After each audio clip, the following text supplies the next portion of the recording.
Welcome to the Miami Sports Vibes YouTube channel. Ladies and gentlemen, the Dolphins stay alive here in this stressful season. We wait yet another week to see what exactly happens to this Dolphins team, how the season ends up going.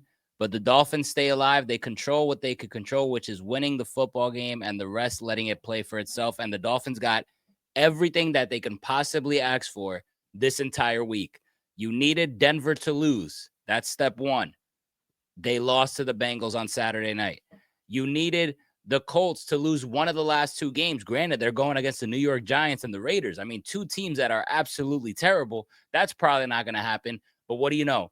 The Giants beat the Colts at 1 o'clock, setting it up for the Dolphins now to just take care of business against the Cleveland Browns to give you a chance heading into the final week of the season to make the playoffs. And the Dolphins took care of business, rolled out of Cleveland with a win, 20-3. Tua did not play in this game. He was listed as doubtful with a hip injury. There was some talks throughout the week that things kind of started to go downhill, leaving his status for the game in doubt. That's something that I'm going to touch on later on. So Huntley got the start, and Huntley delivered, man. I mean, I was very, very proud with the way Tyler Huntley played. There's a lot of things to critique here, all right? Yes, you picked up the win, which is all great. All right, I love that. But Mike McDaniel, man, a lot of these play calls in this game as well were just head scratching to me. I just don't understand it. I mean, the offense is very hard to watch. Granted, you look at Tyler Huntley's stats and you think, what are you talking about? Are you crazy? Listen, a lot of the things look like, I mean, shout out to Huntley. He's obviously improved since the beginning of the year. That's one thing. And a lot of the times it looked like he was calling his own numbers, man. I mean, he was able to run the ball, and that's the Huntley that we like to see. Like, you're good with your legs, use them. It kind of looked like they were able to kind of let him rock a little bit, but shout out to the defense, man. The defense absolutely gets the game ball yet again. Anthony Weaver has been awesome all damn season, and here is another masterpiece that he puts out there, allowing 3 points, all right? 3 points in a game that you absolutely need to win. Man, awesome job. Awesome job from the Miami Dolphins defense. Those in particular. I mean, Tyrell Dodson with the pick today, by the way. Awesome interception, by the way. Also, pass deflection, a quarterback hit, 15 total tackles. He was everywhere. Jordan Brooks, another guy, tackle for a loss, 10 tackles. He was everywhere like he's been all damn season. Emmanuel Ogbah today. How about that? I mean, a sack today. He was big time. And then Calais Campbell, man. The veteran presence of Calais Campbell, man. 2 tackles, a tackle for a loss, and just getting after it, man. You could just see the respect that he demands in that defense, keeping the guys engaged in the sideline and just motivating his guys every single time. You love to see that, man. And if anything, if you want to know a reason why you should root for the Dolphins to make the playoffs, it's not about, you'll probably get beat. Probably so. But Calais Campbell deserves to be in the playoffs, man. I mean, this is a veteran that has been playing so many years.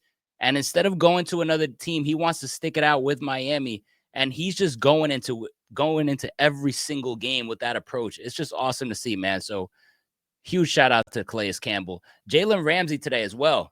I mean, listen, on 4th and goal, getting that deflection at the goal line to prevent a touchdown. Vintage Jalen Ramsey. I thought it was a collective effort on the defensive end. Anthony Weaver, man. I mean, this guy looks like he deserves a head coaching position.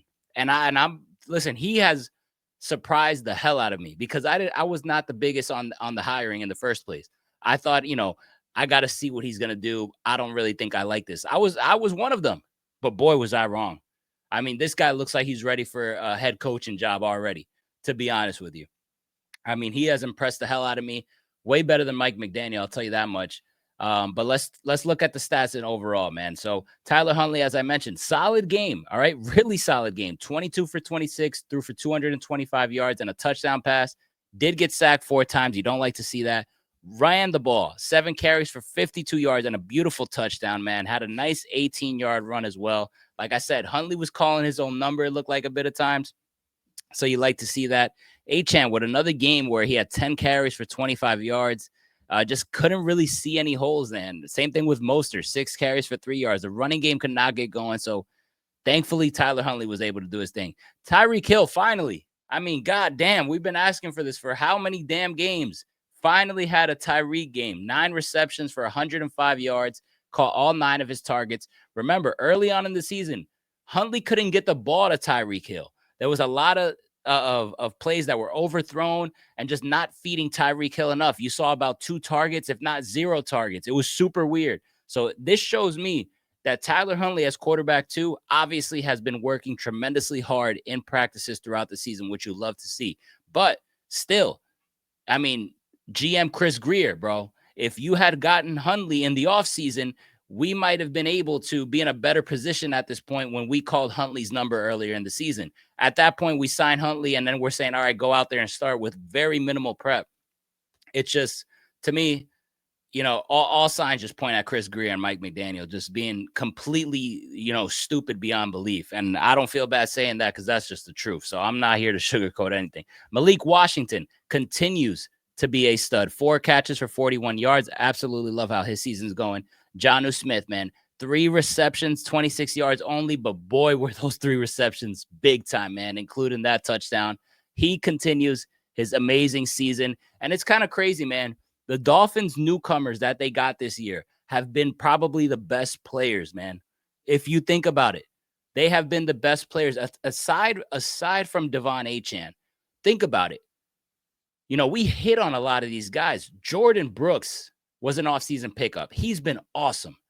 Jonnu Smith was an offseason pickup. He's been awesome. Calais Campbell was an offseason pick. He's been awesome. Rookie Chop Robinson was not on our team last year. He's been awesome. It's kind of crazy that the guys that you thought were going to be, the main guys, right? Tua, Jalen Waddle, Tyreek Hill. It's really not those guys that are having the great seasons. It's these newcomers. And it's a damn shame, man, because it all comes down to us being in this position is because of Chris Greer and Mike McDaniel's inability to sign a competent backup quarterback with a quarterback that obviously has availability issues in Tua Tagovailoa. But, shout out to the Dolphins. Obviously, they're fighting to the very end, and they're actually, not folding, man, not giving up. If the fan base gives up, if myself gives up and say I want a higher draft pick, you don't want to see that from the players. So I am very pleased that the Dolphins won this football game because now you head into week 18 with something to watch, something to root for. Obviously, a lot of things have to go right. You see on the other end, DTR, man, he is a terrible quarterback. I mean, terrible. Look at the stats, 170 yards, no touchdowns. The Browns are a complete mess. All right. So I'm not here to give so much credit, to this Dolphins team. I think the defense deserves the credit. But there was a lot of alarming things, like I mentioned. I mean, Mike McDaniel's play calling on 3rd down and 4th down was atrocious. That continues to be a thing. He loses challenges left and right. I mean, the list goes on and on and on with Mike McDaniel. I'll give my flowers to Anthony Weaver, but man, Tyler Huntley and this defense absolutely saved this game for us, man. They were big time and they deserve their flowers. As I mentioned, 3rd down efficiency, that was a thing that was very alarming to me, man. 2 for 11, as you see here on the screen. The Dolphins are on the left side. 2 for 11 on 3rd down. 0 for 1 on 4th down with that ridiculous 4th and inches, and you're running a toss. I mean, I don't understand some of these things that Mike McDaniel puts on display. Rushing yards went to the Cleveland Browns. We did get more passing yards in them. Obviously, Huntley was awesome, as I mentioned. The penalties, 11 penalties for the Dolphins. Don't like to see that, but 9 for the Browns. So they were just as bad as you, and they turned over the football, man. I mean, they threw an interception. They lost the fumble, and that's what it comes down to. Just the Dolphins capitalizing off these turnovers, the Browns' inability to get home and get scores in with their terrible quarterback. And the Dolphins just played a normal game. That's all they did. They didn't really do anything too crazy out there. They played a normal football game. And obviously, when you're going against a quarterback like DTR and playing against a crappy Browns team, all you have to do is just play a normal game. You play a normal game and you win. And that's what the Dolphins did. So the Dolphins now, it's on to week 18. And the plan is simple. All right. Denver loses to Kansas City. And Miami beats the Jets, and Miami is in the playoffs. It's as simple as that. Nothing else needs to happen. You got to go out there and take care of business against the Jets and let the chips fall where they may. Now, I know plenty of people are looking at, Kansas City's locked in as the 1 seed. Oh, okay, that's true. Oh, Kansas City may sit their people. Listen, there's 53 man in a roster at the end of the day, so you can't sit everybody. I mean, you don't have all those backups available like that. So obviously, some guys are going to get some burn. Will you see Patrick Mahomes? Probably not. But at the end of the day, you might start to think to yourself, I mean, this is Andy Reid, right? Andy Reid is a guy who plays his people during preseason games, no matter what, obviously. And also think about it. You're going to get a first round bye anyway.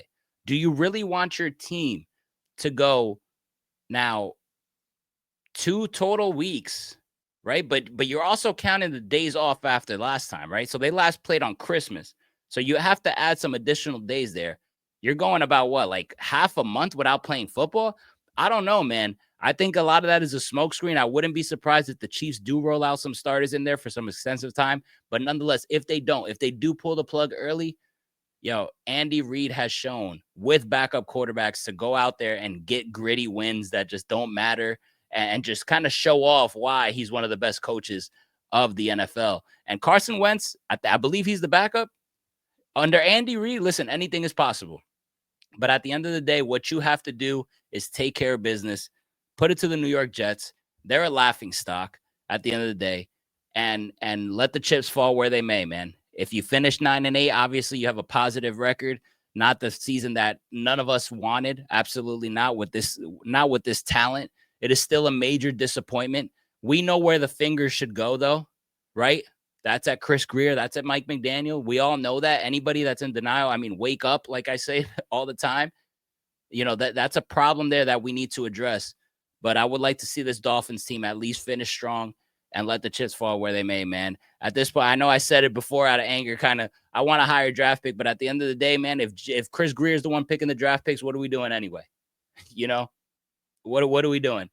We got to get rid of that man first. And before I wrap up here, so I do want to say Tua being out of this game is an embarrassment. All right. I understand that Tyler Huntley played well, right? But that was not a given. Okay. We're playing against a really bad team, and it was not a given that Tyler Huntley was going to play the way he's played. If you look at it, Tyler Huntley played pretty bad. All the backup quarterbacks played pretty bad when Tua was out. That's why we're in this position.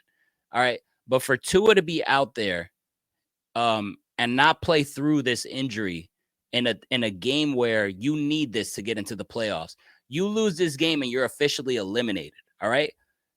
If it's a long shot, it's a long shot, whatever, but there is still a chance, right? So the fact that he didn't push through, I was very disappointed in that, man.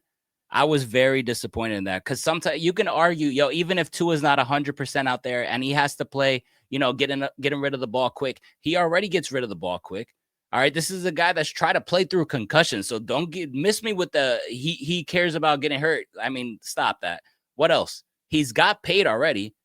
All right. So it's not even like, oh man, he doesn't want to risk, then he's not going to get a bag. He already got paid. He's already taken care of. So what do you play for? What do you play for, ladies and gentlemen? You play these games to win a championship. How do you win a championship? You get to the playoffs. And this game decides if you have a chance to make it to the playoffs or you're eliminated. You already got paid. You're already playing through your concussion history.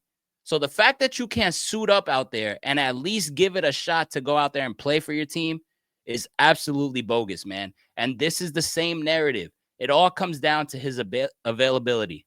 The best ability is availability, and Tua has not freaking shown that this entire season and throughout his career. That's ridiculous. It's soft, man. I don't care how much pain he's in. It just doesn't matter. I've seen quarterbacks go out there and play with broken ribs when they're in the same situation. Justin Herbert is one. And I know plenty of people are going to get butthurt about that because you compare Justin Herbert to Tua, but Herbert goes out there with broken ribs and still plays. There are players in this league, the great ones, that would not have sat out in this game. And you right there, by sitting out this game, it just gave me more reason to believe the things that I believe, which is that you're soft, and which is why your availability is the main issue, why this Dolphins team and this Dolphins fan base and this franchise just have to move in a different direction. It might not be might not be able to because of the contract, but it's like, well, I don't need to see more. I have seen enough that I'm just trying to call it like it is. The dude is soft, man. The dude is soft.